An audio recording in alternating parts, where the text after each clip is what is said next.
Secretary of State John Merrill with us. We were talking about the situation in Georgia, but especially in Florida, where I feel like we were revisiting that again. Let me ask you this. Give us what a recount looks like. Do you just run ballots through the machine again? Do you hand count them and compare them to the machine? What do you do? Different states will allow for different mechanisms in place whenever you have a recount. In Alabama, for example, if we had a recount that was ordered because we had less than 0.5% in the margin in a general election, it automatically kicks in. Otherwise, a candidate would have to pay for the recount to occur. Now, whenever that recount occurs, which is not unlike what we saw in June of 2010, when there was a small separation between Dr. Robert Bentley and Tim James. Governor Bentley ended up gaining 1 or 2 votes in the recount process.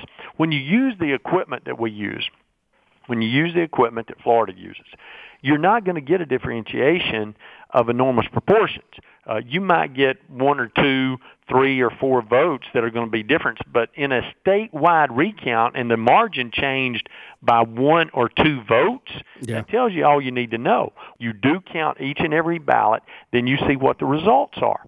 And you're just not going to get a change. I mean, it's not like you're going to find a dozen, 3 dozen, 200 different votes that are going to change the margin of victory for one candidate over the other. The likelihood of that happening is infinitesimal. So wow, that John. So throwing down a word there, you're certainly not going. You're certainly not going to find tens of thousands of votes. So John, what does that say when we see totals changing by 5,000, 10,000 votes at a time? Oh no, Rick Scott went from 60,000 lead down to 12. Mm-hmm. Yeah, I can tell you what it means. It means that there's something going on that's nefarious. That's exactly what it means. It means that there's a problem with the administration of the elections in that particular location. It means that we need some supervision down there with some people with authority who will make sure that when these people are doing what they're doing, that they have to pay the price for misleading the people of the state of Florida. You're saying with your expertise and being involved in recounts,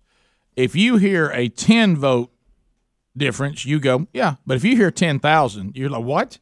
Exactly. They are feeding new ballots into the equation now. That's why the numbers are changing. Where do they say these votes are coming from? I keep hearing, hey, we found a box of ballots. Yeah, we found the mail-in votes. We found the Shouldn't they be secured, though, in some place under lock and key? That's exactly right. They shouldn't be in the back of a truck, in a basement, in somebody's pickup truck. And right? I mean, am I missing something? In the stomach of an alligator they just cut open? Right.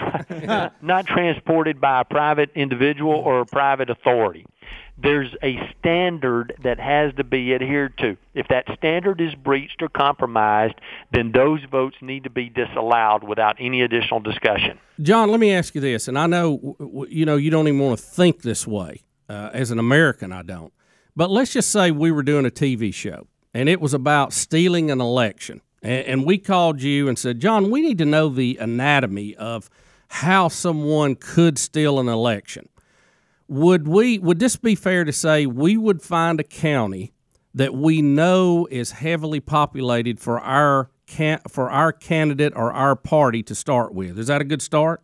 I'd say that'd be a good start. And then we would have the numbers not available at the time they're supposed to be available until we could see all the other numbers and find out how short we are.